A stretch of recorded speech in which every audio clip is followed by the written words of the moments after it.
Nigeria is one of the world's highest consumer of traditional and digital content. Unfortunately, it has not led to a corresponding increase in the creation of jobs, even though we have a huge latent workforce with young people constituting over 50% of the population.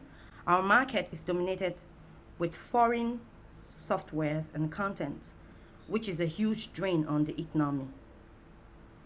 Locally based expertise is better positioned to understand domestic needs and therefore develop more relevant and innovative applications. We understand the weaknesses and threats posed to the local content ecosystem, but we must also take advantage of our opportunities and strength. We've got great human capital, great talents, high consumption, and a huge market. We also have low entry barrier to this space. So what do people really do online? Three things. Either they are getting content from the internet, or they are putting content online, or they are socializing. So how large is this market we're talking about? The market could be as large as the Nigerian population, the African population, or the world at large.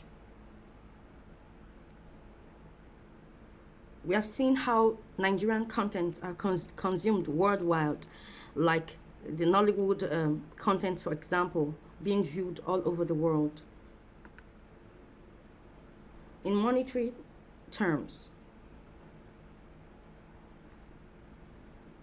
let's look at GSM in Nigeria. According to the NCC active internet subscription via GSM, as at July 2013, we have over 50 million GSM subscribers who use their phones to access the internet, while the subscriber tele density is over 114 million as at July this year as well. What this wonderful data expose implies is that if we have good content for mobile phones, for example, say 20 powerful digital content, assuming that the content are so unique that consumers spend 10 naira a day to enjoy the service, which amounts to 300 naira in a month. Assuming also that we get 10 million subscription per content for this huge consumer data pool, then we expect a revenue forecast of 720 billion naira per annum for just 10 unique content on mobiles. We have not even included traditional digital content as well as other content for PCs. For a projected revenue of 720 billion naira, how many jobs do we expect this to provide? Assuming we have 30% for salaries and wages at an average annual wage of 1.2 million naira per employee, then we expect 180,000 jobs will be created annually. Then as the industry grows and as population continue to increase, as well as broadband accessibility, more and more jobs will be created by local content creation. And this, of course, can employ up to 40% of Nigerian graduates yearly. It is quite possible. Again, on content creation for youth empowerment and employability, content must meet consumers' needs. Consumers' needs must be priority. Even though the contents are sophisticated contents like mobile applications to just YouTube video or even a blog in a local dialect, the important thing is that needs are met. The future is consumer demand driven and the future is personalized. Understanding the true needs of consumers is very, very important. Local content must meet some basic accessibility criteria for them to be able to create substantial income and revenue. For this local content sector to thrive, we must address some very critical issues like the education sector, for example.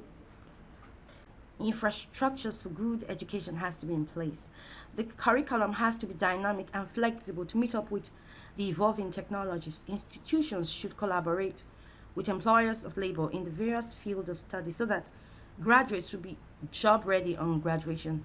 Professional bodies could train fresh graduates on evolving technologies to make them competent. Civil societies should be empowered to run pilot empowerment programs and to carry this message to the grassroots. Entrepreneurship should be taught early so that content creators can create jobs as well and be independent. And most importantly, development tools like program generators, open source, and cloud technologies, as well as other basic content creation tools, should be exposed to young people. It is generally believed that venture capital is a huge impediment to making progress in this sector. However, a lot of young people still are unaware that there are very, very interesting and free tools online that could help them jumpstart their career in local content creation. For example, we have program generators that could help the unskilled graduates to build programs online with already made tools. We have open source cloud technologies that reduces the costs of putting their content online. And we also have open source like Force, the free and open source software. They are all available and handy for young people to start off with. For example, HTML5 and Eclipse are good working tools to build mobile applications. We've got Linux, MySQL for backend programming. We've got OpenBravo and TinyERP for ERP systems. We've got Moodle for education applications. And we've even got OS Commerce for electronic commerce. These tools are free and online for young people.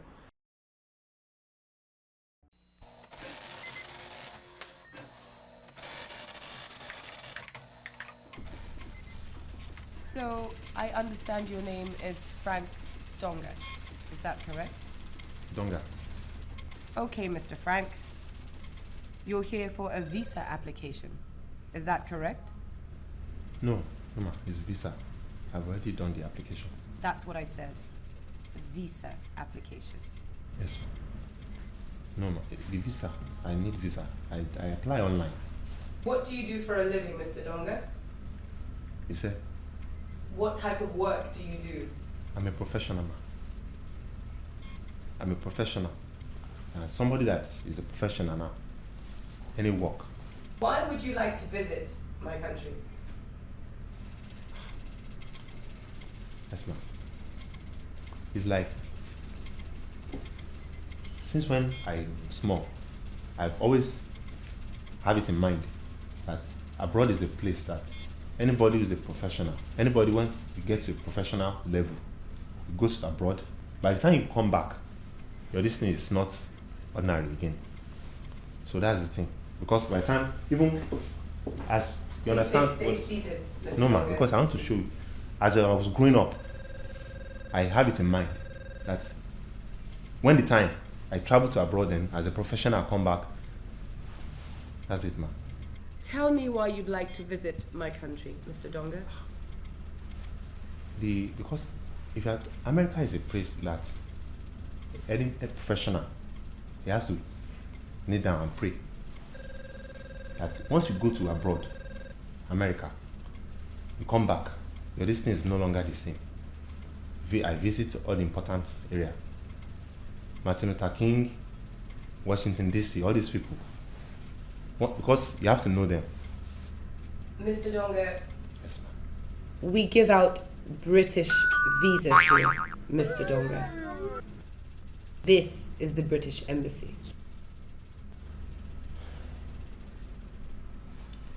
You can help me, you can give me that one too, ma'am. Because British. I can go, then I'll come back to you. You can give me. Thank you very much, Mr. Donga. Thank you, ma'am. Should I collect it now? You can go down, Mr. Donga. I should wait outside.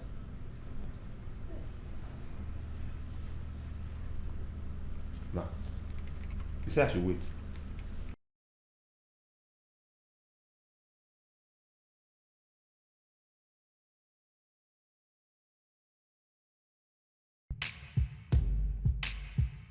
I've never seen a diamond in the flesh. I cut my teeth on wedding rings.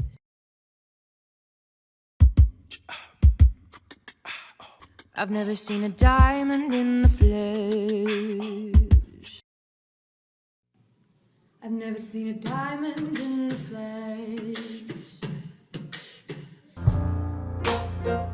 I've never seen a diamond in the flesh. I've never seen a diamond in the flesh. I always have a blank look on my face. Like those twins in that hallway in The Shining. Come play with us. Both contents are talking about what is happening in their immediate society and appeals to the public. And because of that, the contents are selling. For example, that of Lorde, whose singles, Royals, debuted at number 1 on the New Zealand Top 40 and also reached number 1 on the Billboard Hot 100 in 2013 in the United States.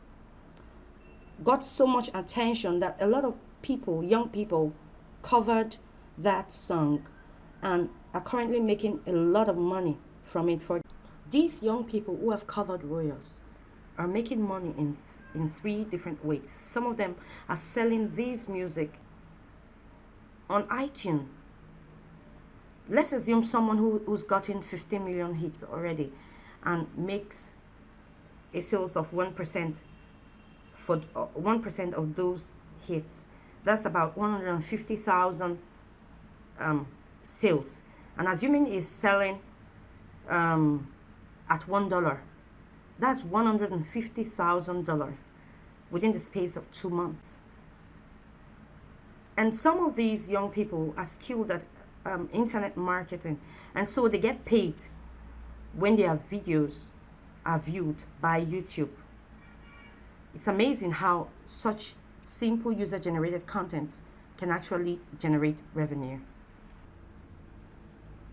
According to estimates from the World Information Technology and Service Alliance, WITIN, and IHS Global Insight, spending on computer software and services, excluding software embedded in devices, amounted to an estimate of $1.2 trillion in 2011. About 80% is accounted for by developed countries, and the remaining 20% for developing countries.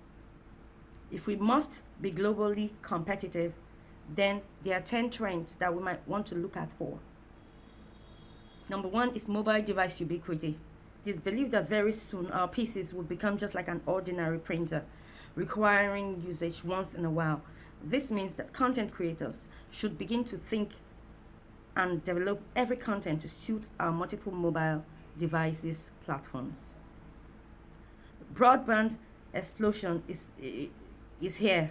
Content creators must bear this in mind by making their content lighter and accessible over broadband. Open source technologies has lowered the entry barrier, making it easier for young people to start up content creation businesses with just a PC or a mobile phone. Software-defined networking virtualization applies more to telcos.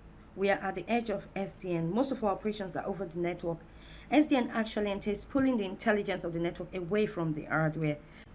OTT's services are VAS that enable us get services like video and voice over the network. It will be indeed great if we can have a Nigerian company launch a software application like WhatsApp. Big data is a buzzword today used to describe the exponential growth and availability of data and how important it is to us, as it enables us and content creators generally to study patterns and make more accurate analysis, which will enable more efficient decisions making. ICT stakeholders are building innovations around IP Here, CCTLD is the .ng domain extension.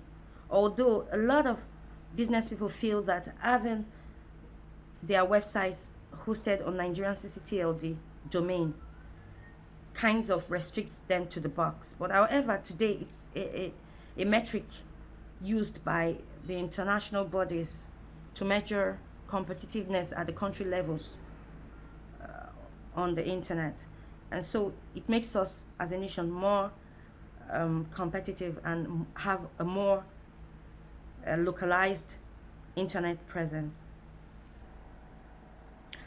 For M2M, beyond simply using our machines to connect with other people, machines are now programmed to connect directly to one another. By 2020, it is believed that there will be 12.5 billion M2M devices globally compared to 1.3 billion devices we had in 2011. The Internet of Things, IoT, refers to uniquely identifiable objects and their virtual representations in an internet-like structure. Artificial intelligence will extend our personalities into devices and objects as ships and as small as 10 nanometers. They will be cheap and operate with enormous speed and can be embedded in everything, including the food we eat.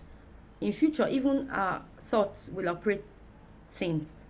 Content creators must have this in mind for global competitiveness. And lastly, technologies that address similar market segments will converge. In closing, I would like to say this, that Nigeria has got a huge talent pool and we have got the market. The time has come for government agencies like NITDA to move from just policies to action, working with the relevant stakeholders and empowering ICT advocacy groups like WITIN to drive this message to the grassroots and to run pilot youth ICT empowerment schemes. And all things being equal, Nigeria will certainly realize our Vision 2020 dream. Thank you, and special thanks to NITDA.